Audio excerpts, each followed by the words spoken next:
Boys and girls, wow, what a pleasure to be live, being taped on the air again. It's pretty awesome. The Lion's Den of Leadership podcast with myself, Alex Osenenko, my co-host Steve Rosenberg, is back on. We took a little bit of vacation. Steve needed to fix some things in his business. I needed to go out and get some more ideas for the guests and topics. But Steve went ahead and booked an awesome guest today. And I let him introduce our guest. Just want to sort of outline the premise of the show did not change, right? We took a couple of weeks off, but we're looking to help entrepreneurs and folks who are running their businesses to do better, to grow faster, to get the wealth they're looking for flowing into them and their families, while making everybody around them happy and rich. So that's the premise of the show. Steve, why don't you introduce our guest? Sure.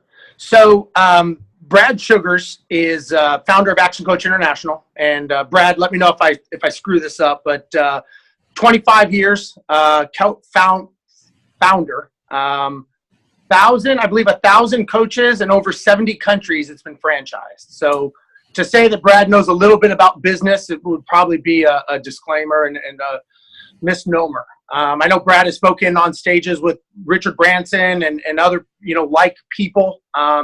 He's a friend of mine. He's been a mentor of ours. Full disclosure, he is part owner of Empire Industries with us to help us grow strategically, as he's done with many, many other businesses. And one of the reasons I wanted to have Brad on the show is, Alex, a lot of times we get a lot of these people that seem to say, my industry is different. We need a industry-specific coach to help me grow my business, not someone who just does the fluff of the business, which as you know, I'm a huge outspoken critic of that mindset. I don't think it's an or, it may be an and. And I know Brad is, I'm going to say maybe 10 books you've written, and I know you just wrote a new book on profit. And so, Brad, first of all, thank you so much for your time. I appreciate you taking the time out of your day to be on the show with us. It's good to be here, Alex. Thanks for having me, buddy. Steve, yes. Actually, this is book number 17. This is number 17, Pulling Profits. There's the other ones up there on the shelf. And yeah, ActionCOACH just opened in Russia, our 88th country. So we now have... we're about 1,100, 1,200 offices. I know the team would give me the exact number, but 88 countries we coach business people in, everywhere from South Africa to Chile to Russia, China, India, all across the States and Canada. You name it, we help business owners. Literally hundreds of thousands of them every month work with my coaches somewhere in the world. So it's a lot of fun helping business people, but it's also a big responsibility, Entrepreneurs are, I guess to put it simply, they take on the biggest job in the world. That is giving other people jobs and taking the risk of it. So, yeah, kudos to all the entrepreneurs on today's chat. Yeah, and we got a good one for you folks.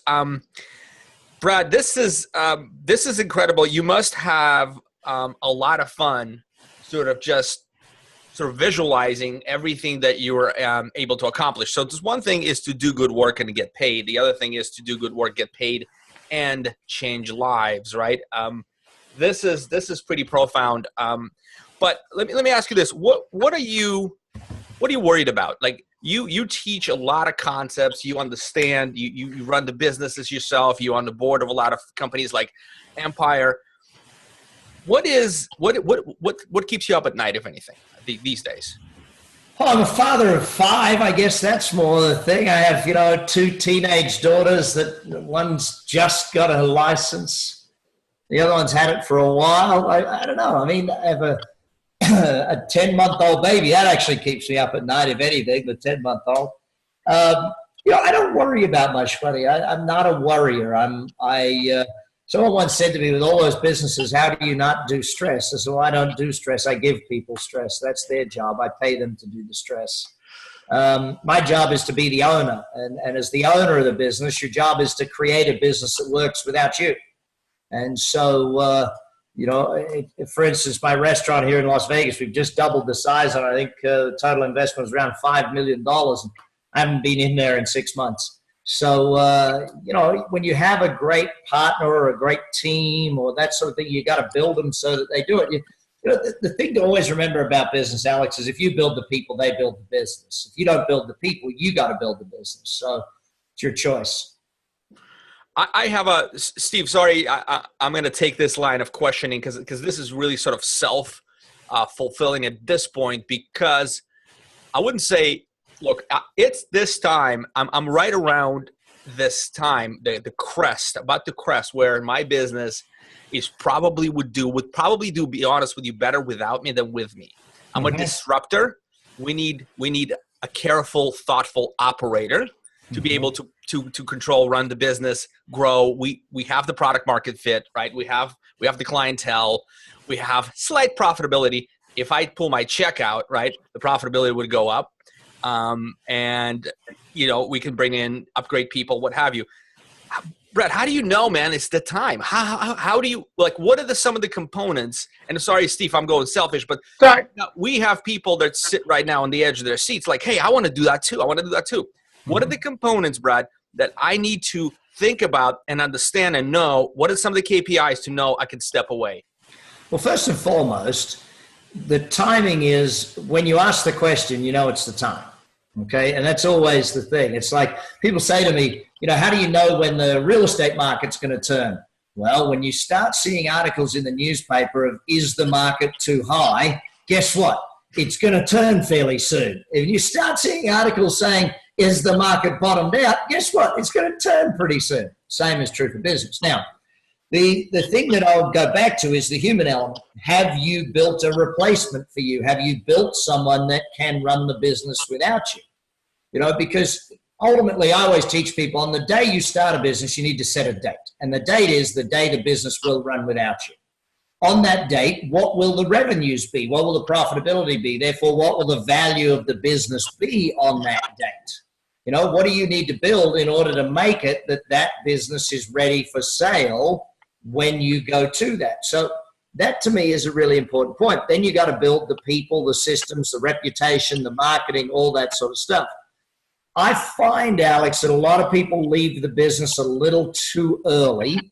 And the reason I say that is because, the people can run the business if you're there every day, but you've got to start taking a week off or 2 weeks off or 3 weeks out and be away from it and see what happens in that stuff, because the systems are good, solid systems while you're there, but are the systems good, solid systems when you take a step back?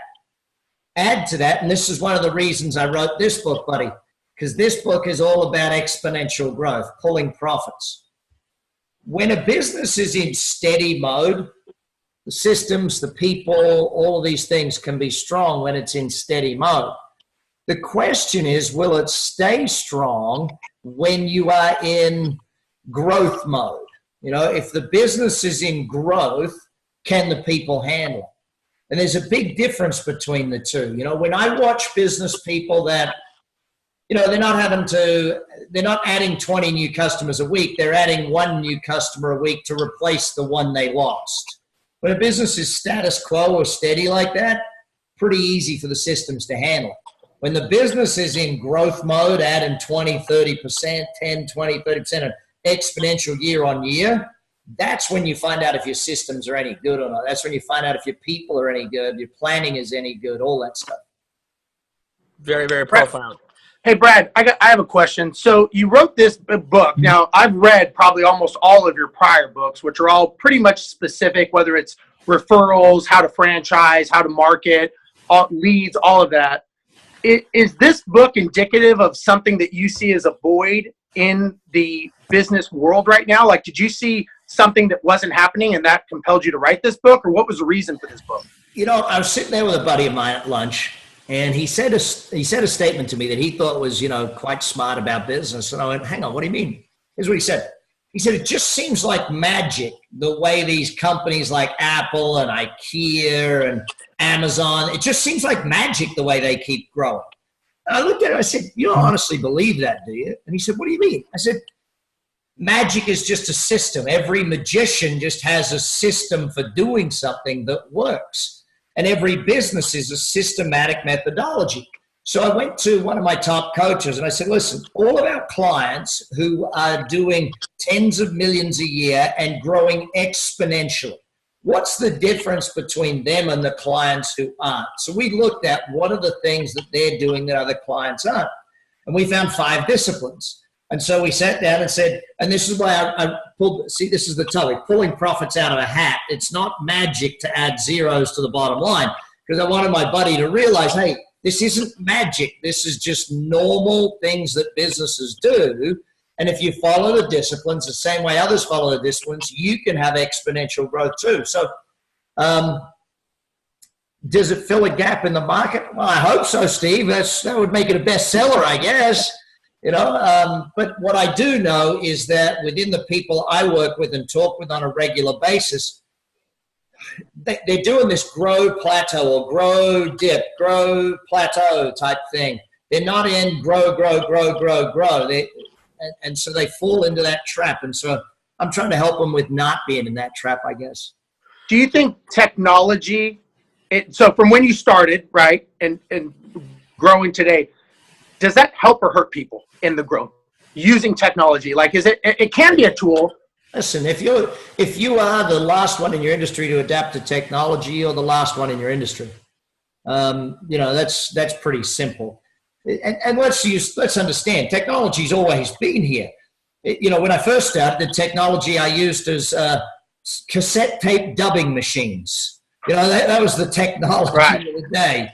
Today, it's podcasts. Today, it's so many things. I mean, you've always got to be taking advantage of the latest in technology. And unfortunately, a lot of business people say, well, I can't afford to invest in that. And listen, I get that. I get it. I've done that. But that comes back to how good are you at your sales and marketing to be able to afford those systems. If people go back and read one of my earlier books, The Business Coach, which that's the recipe for growing a business from scratch. How do you actually do it? What's the recipe? Because you don't follow the recipe, you can't make a good cake. You don't follow the recipe for business, you won't build a good business. And we had coached 13,000 companies to success before I wrote the book on Here's the System for actually doing that. I'm a firm believer, Alex and Steve, I'm a firm believer in this one simple fact. When a business owner knows what to do, the business grows. You can't build a better business unless you build a better business owner. It's just the basics. Gotcha. I'm wondering if potentially you can let us peek under the covers a little bit. I'm personally I'm curious. Like you mentioned 5 disciplines. Will you give us a few? Maybe we can talk about all 5. Is that sure? Let's first of all understand though what exponential growth is, because if I talk to the average business owner, they're looking at 10% growth or 20% growth. I'm looking at saying, how do you do 10 times or 20 times growth? What is it that you're aiming to build? Are you aiming to build a replicatable business? Are you aiming to build a single office in a single location? Or are you aiming to build something you can take national or international? And let's use a simple example of that. If you've seen the movie The Founder, Ray Kroc is a perfect example of, he didn't found the business, he found the business. The McDonald brothers created this amazing turnkey operation. And Ray Kroc came along and said, hang on, how do I put this on every street corner in America? Later on, every street corner in the world type thing. And so a lot of business people don't understand that their job is to create a replicatable basic product. Your basic product is the business, and then your goal is to put it in as many locations. Starbucks, they created a product called the Starbucks store, not Starbucks coffee, the Starbucks store. And now it's everywhere in the world. See, understanding exponential growth, the thinking difference. Instead of thinking, how do I get 1 new customer, it's how do I get 100. Instead of how do I get a new customer, it's how do I get a new team member. Instead of how do I get a new team member, it's how do I open a new office. Instead of how do I open a new office, it's how do I open a new state. And instead of how do I open a new state, how do I open a new country. See, for me, Alex, I'll put exponential growth real simple. I think about every day, what's the next country I'm opening in? Not how do I get 1 more customer. And it's that level of difference of thinking that I think that primarily the first thing people will get from this is understanding that maybe they're thinking a little small. Maybe the fact that they say, hey, I'm a small business owner is the punch in the face. You know, that's the sort of thing. You got to stop thinking that way and think about how can I build that. So that being the case, 5 disciplines. Number 1, strategy. Number 2, business development. 3 is people. 4, execution. 5 is mission. Not in any necessary order, just the order I remember them in my head today. Which one do you want to touch on first, Alex? I actually wanted to.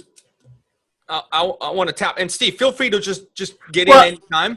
And one thing I'll say is, you know, when we first talked to Brad about growing our business, it wasn't how do we go into multiple cities. It was how do we take over the whole U.S.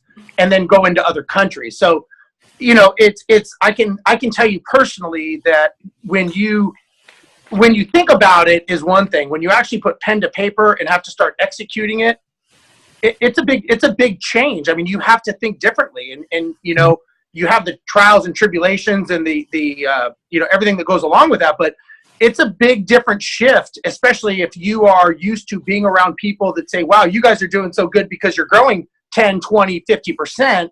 And all of a sudden we're having conversations saying, no, that's not enough. You guys are not thinking big enough. You have to think nationally and internationally. So the mental shift, and Brad, I'm sure you go through this a lot with people, that's something that takes conditioning right there in of itself, in my opinion. Well, the growth of a business owner into the growth of an entrepreneur, or the growth of an operator into the growth of an owner is a very important aspect. You know, I'll use a different industry. I remember working with one of my clients down in Auckland, New Zealand many years ago. He was a medical doctor.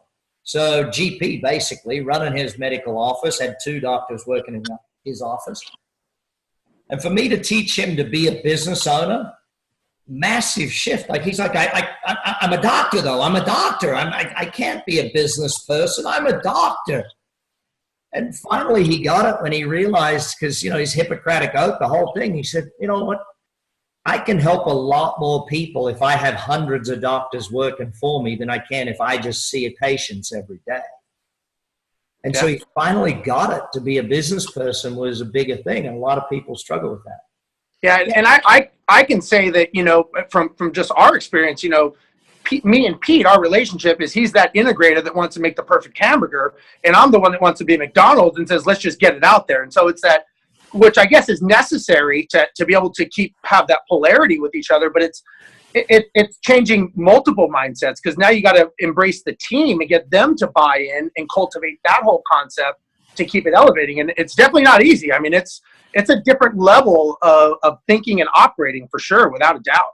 That's why there's 5 disciplines, buddy. There's 5 of them, not 1. I see a lot of companies doing good at 2 or 3 of them, and they're okay, but until you get all 5, you don't get exponential. Alex, which was the one you were going to pick, buddy?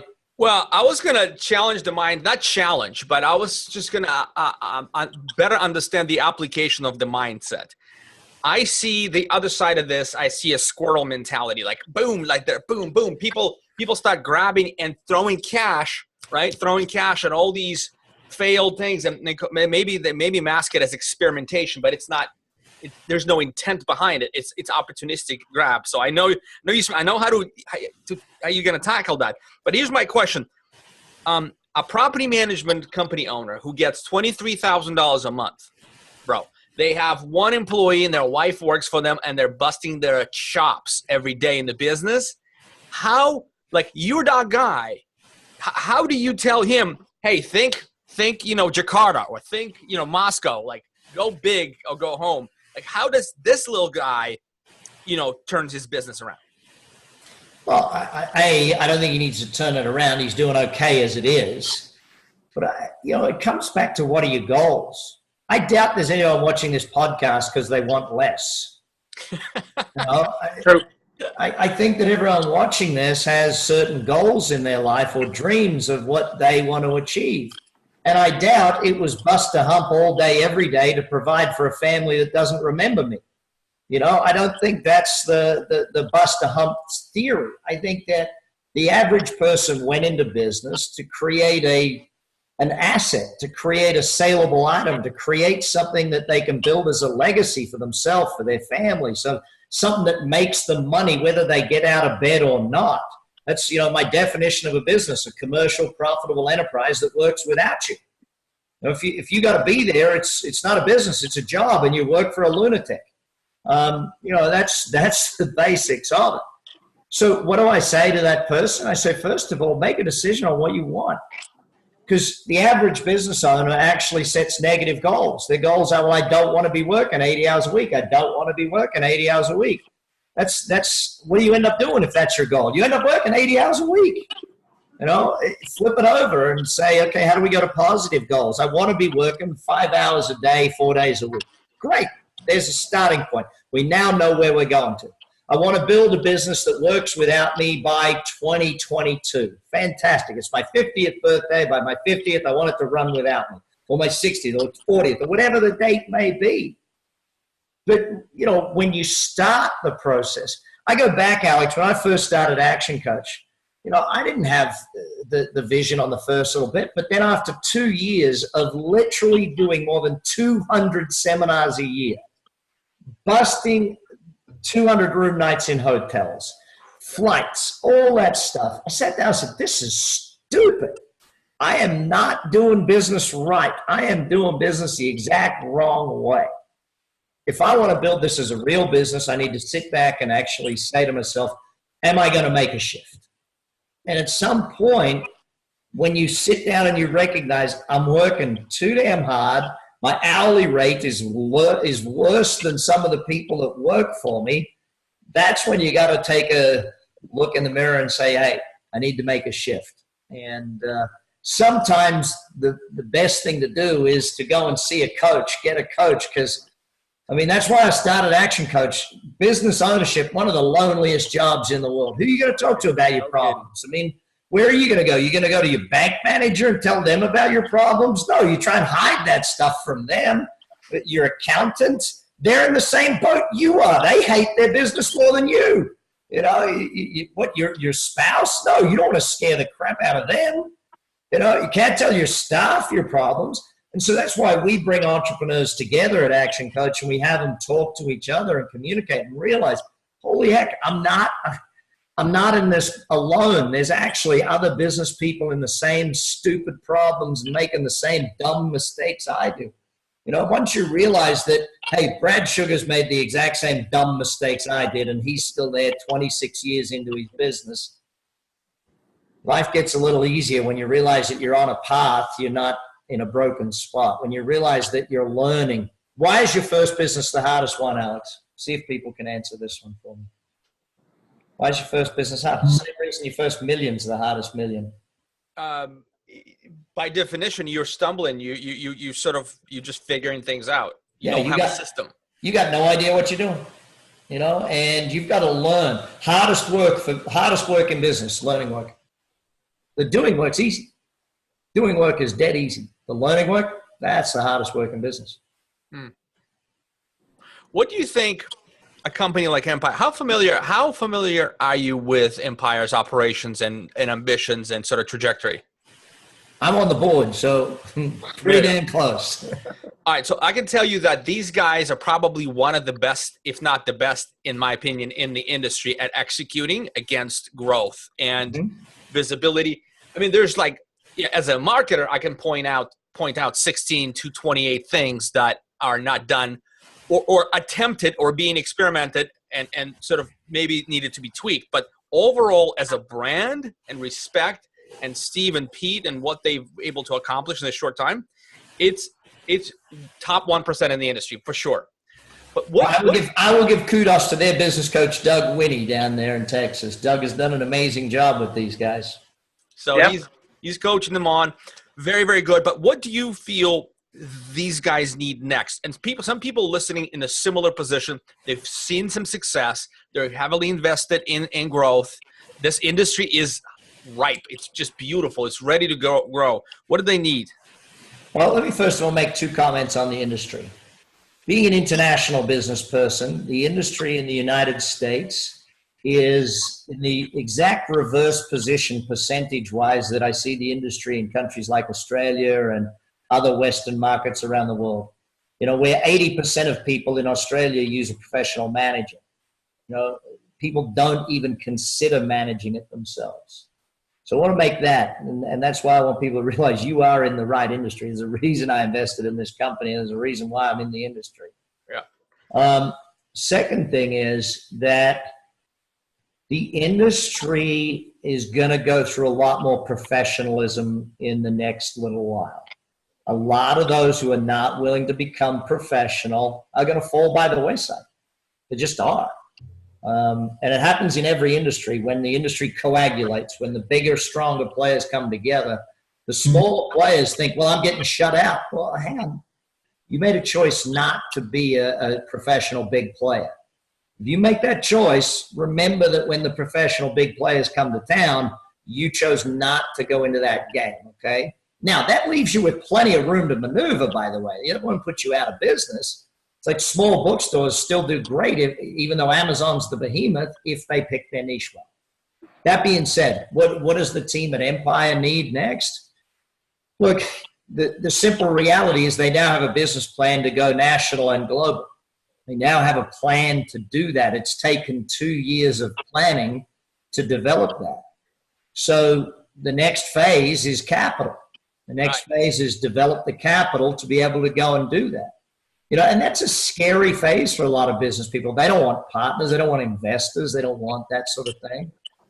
But the reality of the biggest businesses in the world is they don't do it with their own money. They don't bootstrap this thing. They raise capital and they go and do it in a way that makes sense. Well, I look back at the way, and this, all you got to do, Alex, to see where an industry is going is go back 5 to 10 years and look forward from 10 years ago. Look at how far this industry has come, or this profession has come in the last 10 years. You think of how far it's come in the last 10 years, the level of organization of Knockman, the level of organization, the level of just the fact that we have a podcast that you and I are on here today for this industry. 10 years ago, no such thing. Didn't exist. 3 years ago, no such thing. I mean, you don't have to go that far. Yeah, No. It's been improving slowly and sort of methodically over the last 7 years. And the last 3 years, it's truly like you can see this hockey stick is accelerating a lot, man. All that VC, all of that, top tier venture funding happening in the Silicon Valley. A lot of PEs, private equities are in it. So what is a guy like? Go ahead. I'm just going to say a lot of those companies with capital are starting to realize that they don't necessarily want the risk. Why is it that BlackRock is going to developers and saying, okay, you develop to XYZ standard, we'll buy anything you can put together? Why are they doing that? Because they realize that the residential real estate business is a phenomenal business. Phenomenal business. I get excited by this, and I'll tell you a quick story as to why I get excited. I've been teaching real estate for a lot of years. I wrote the book, The Real Estate Coach, probably 15, maybe 12 years ago. Down in Auckland, New Zealand, I just got to go down there last Christmas because I'm the patron of a group down there. A gentleman by the name of Ron Hoi Fong, a little group called Renovations. Taught him a simple strategy way back when, how to take a 2-bedroom apartment, which has a nice big dining room that no one uses anymore, and turn it into a 3-bedroom apartment. Real simple. Go from 1 bath to 1.5 bath, or 2 bed to 3 bed, whatever it is. And in Auckland, New Zealand, back in the day, we were buying them for $400, adding an extra bedroom and bathroom for maybe $30,000, and valuing out at $600. Since I taught Ron that strategy way back when, Ron has gone on to teach it to a bunch of students. They now own over $1 billion in real estate in Auckland, New Zealand alone. It's all under management. I got to help people understand that this industry is one of the greatest. But until you understand that you are in the real estate industry and you're a player in that game and you get involved in all of it, it's going to be a challenge. So where do people like Steve go to get capital? We can explore some options here. You have a lot more exposure and access to other I'm in the Silicon Valley, so I know how VCs and angels work. Angel is a possibility. VC, obviously, it's Can I put it to you real simple, Alex? Yep. You don't go and find them. They come to you. Once you are doing what you're doing, and Steve will acknowledge this, he gets contacted every other week, every other month by a venture capital fund or a VC, a private equity firm looking to invest in this industry. Remember this, if you have to go chasing capital, you're doing something wrong. If capital comes chasing you, then you're on the right track. Capital, do you know how hard those guys in Silicon Valley have worked to place that money? Do you know how hard the guys at BlackRock and all of these other companies are working to find places to put their money? They literally employ people every day to do one job, call companies and see if we can buy them. So don't go chasing capital. Do the right thing. Capital come chasing you. What do you have to say about that, Steve?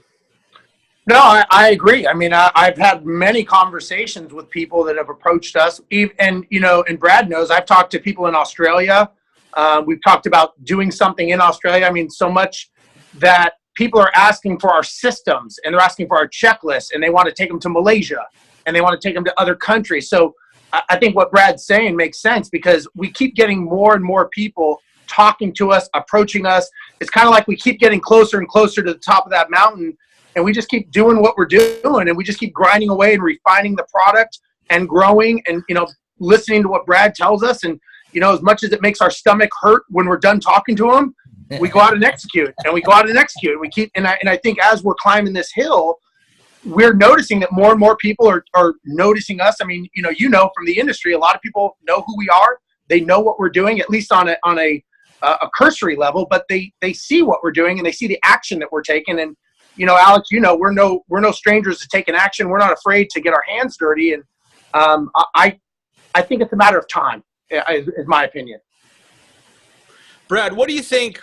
So, you know, for a business owner, for a property management business owner, because most listeners are those people. Yep. And I want to sort of make this as tight of a fit and advice lane for them.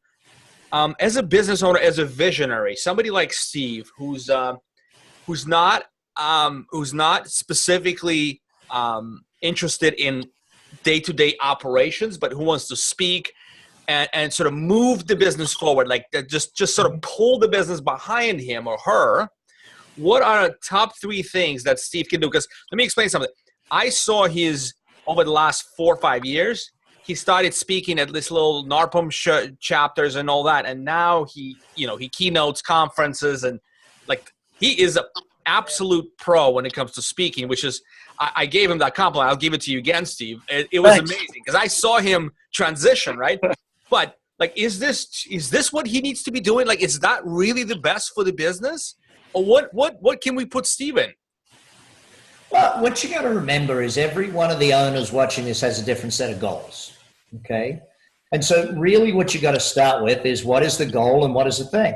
Steve's goal for the Empire and our goal for Empire is to build an international organization. And that needs branding.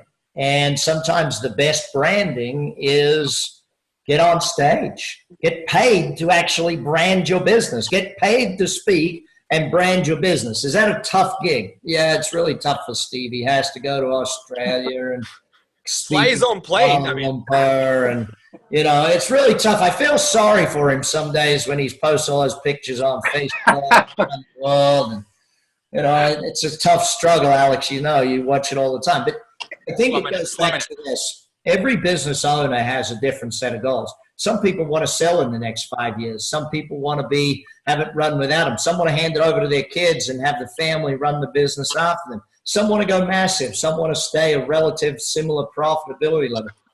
I think every business owner, and this is, if I go back to the 5 disciplines, the first one is strategy that I mentioned today. And you've got to sit back and say, okay, what strategy will I get to that with? And by strategy, I don't mean something like, oh, my strategy is I use Facebook advertising. That's a tactic. Strategy is, what is the structure of the organization? What's the structure of the product? How do we actually sell, service, and sell our product? What is the methodology by which we do that? See, I have some companies that are rental businesses. The rental business is a strategy of business. It's a business model that you use. I have some that are franchises. That's, again, the strategy is using franchising. I have others that are licensed businesses. You know, it's looking at the real core strategy behind the business. then part of the strategy, and let's use an outside example. Let's say you want to go into the music business, right? What's your strategy? Well, one strategy is I'm a drummer in a band. I play gigs every night, and that's my strategy. I get paid part of the money. Or maybe your strategy is I'm the bar that brings in the guys to play in the band. Maybe your strategy is I'm the manager of bands. Maybe your strategy is I'm a production company. Maybe your strategy is I'm a record label. Maybe your strategy is, and it's the ultimate strategy in that business right now, is I'm iTunes, I'm Apple. I make no music, but I take a 30% clip on the way through of every platform. You know, or maybe you're Spotify, or maybe you're Pandora. Do you know what I mean? It's like the strategy of every business owner is different. And from the smallest strategy of I'm going to be the drummer in the band right through to the Spotify, Apple type thing, you can look at your own business and say, where do we fit within that spectrum? Hey, right now I'm just the drummer. Okay, that's fine, if that's the strategy you want to choose. So I think Steve has chosen a different strategy to some. But again, in the beginning, that wasn't his strategy. In the beginning, him and Pete were like, how do we get another door? Right. Let's get another door. Did we get one today? Yes, we got a door. Excellent. We rock. Yeah. Brad, I got a question for you. So this is more, kind of with Alex and what he's doing. And first of all, I'll say, I noticed you don't like my Facebook posts as much as you used to.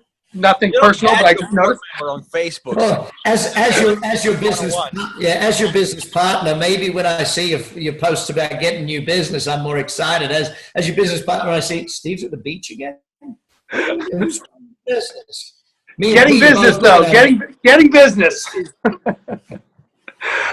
So let me ask you this, and this is in relation to your book. So you have someone like Alex, okay? Mm-hmm. Alex has a marketing company.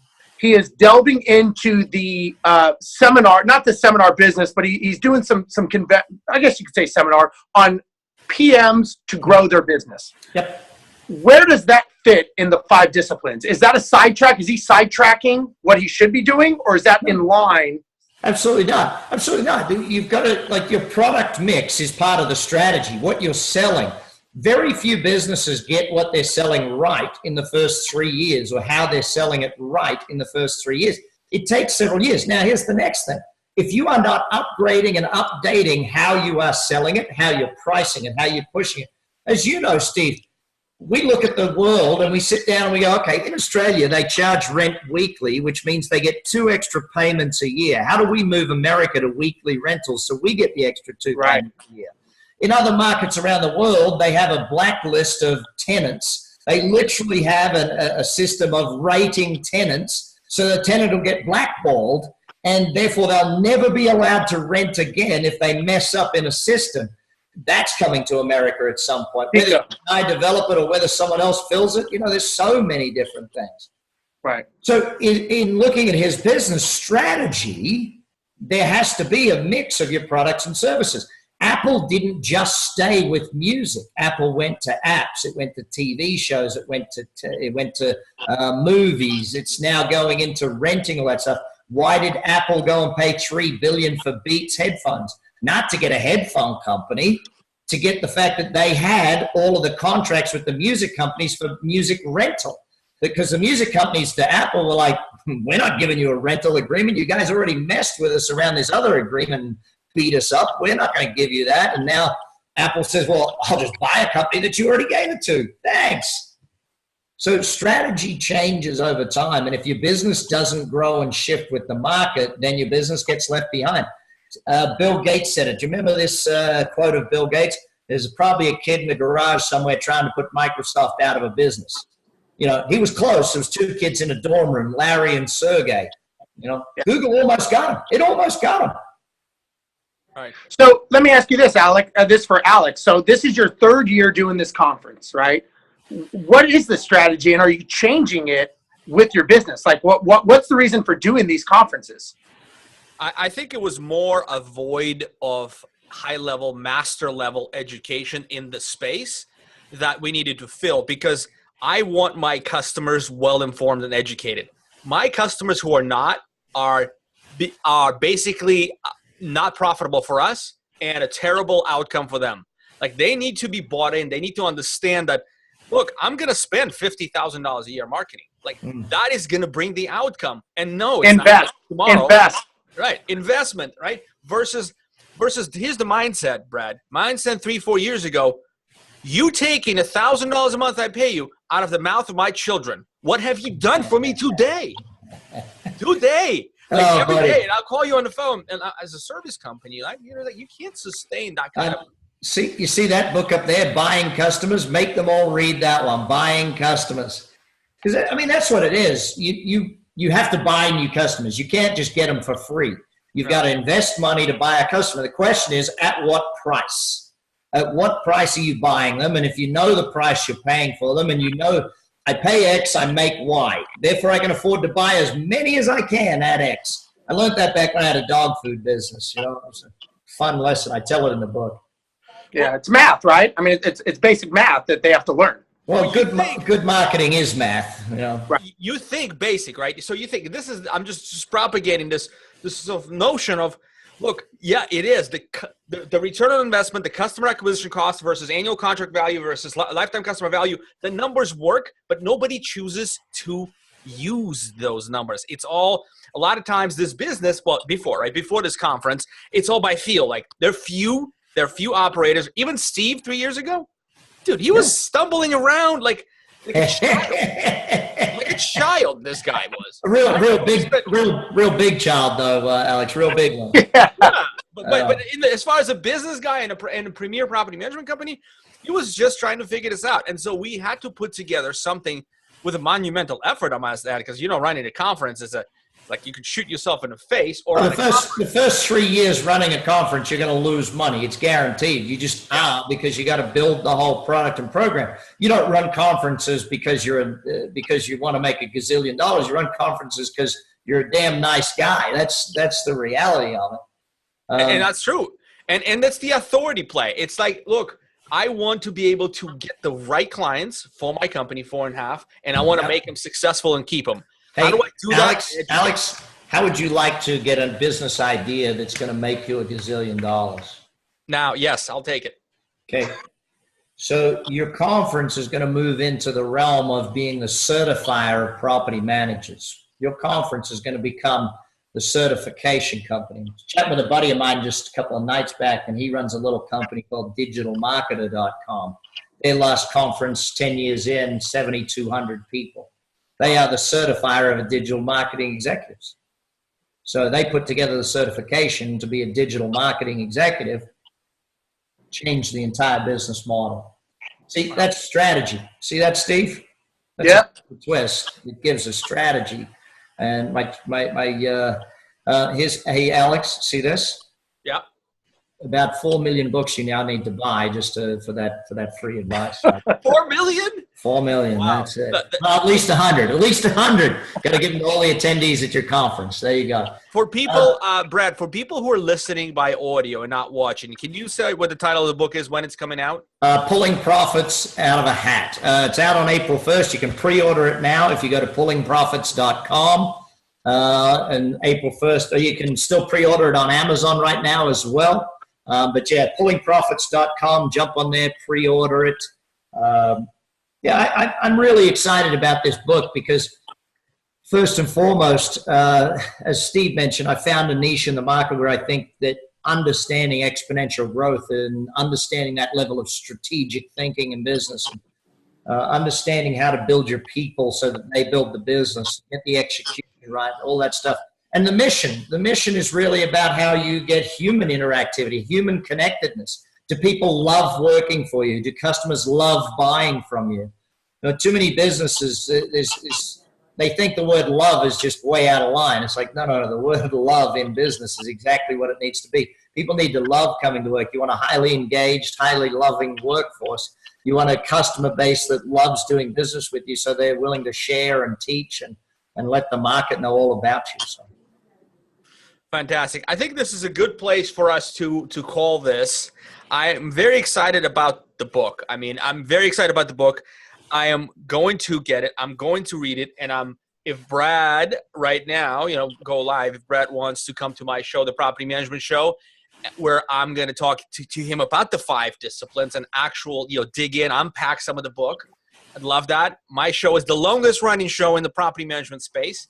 It's been around for 3 years. Do you know, here's the real interesting thing. Podcasts have really only been around 3 to 5 years. Most of us did these things and recorded them and sent them out on CDs. I remember doing my CD of the month, you know, now to do a podcast. I literally, on my social media, Facebook and Insta and LinkedIn, literally every day I get in my car, I do a 5-minute teaching video. People can jump on and they get 5 minutes of education a day. And that's what we as business people need. We need that jolt. So sure thing, buddy. I'd be happy to be on the show. Once I see the order for 100 of these things go through, I'll be on that show in a heartbeat. You got it. Well, if we do end up having you speak, right, or asking you to speak, and things will, I'm not going to put any information out there that is false, but when we bring a speaker, A, we pay him, B, we buy books for everybody. Like this year, Joey Coleman's coming out. That guy is legit. He's coming out, and we buy him this book, Never Lose a Customer Again, for everybody. Fantastic. You know, honestly, I think if Brad, and again, I'm not speaking for him, but if Brad had come to one of your events or a NARPM event or something to actually speak and basically, you know, proof of concept, what Pete and I talked to people about, I think so many people would walk away scratching their heads going, I need a coach. Like I need a Doug Winnie. I need someone to help me get to that level, because what I thought I knew is not what I know. And that I think would be a true educational platform for people to realize. I don't think the property management business is any different to any other, guys. We all become real experts at what we do. And we sometimes have to be reminded that we need to be great business owners more than we need to be great at our industry. Yeah, you know? agree. Guys, this has been a pleasure. I've really enjoyed chatting with you. I did watch a few of your earlier podcasts, guys. I went back and watched a few. And I got to say, congrats on everything you're doing and doing a great job at helping an industry grow. And I really love and appreciate the work you're doing for the industry. Thanks, Brad. It was a pleasure. Steve, always a good time, buddy. Yep. And I'll talk to you guys soon. Be well. Okay. See you, Brad. See you, Alex.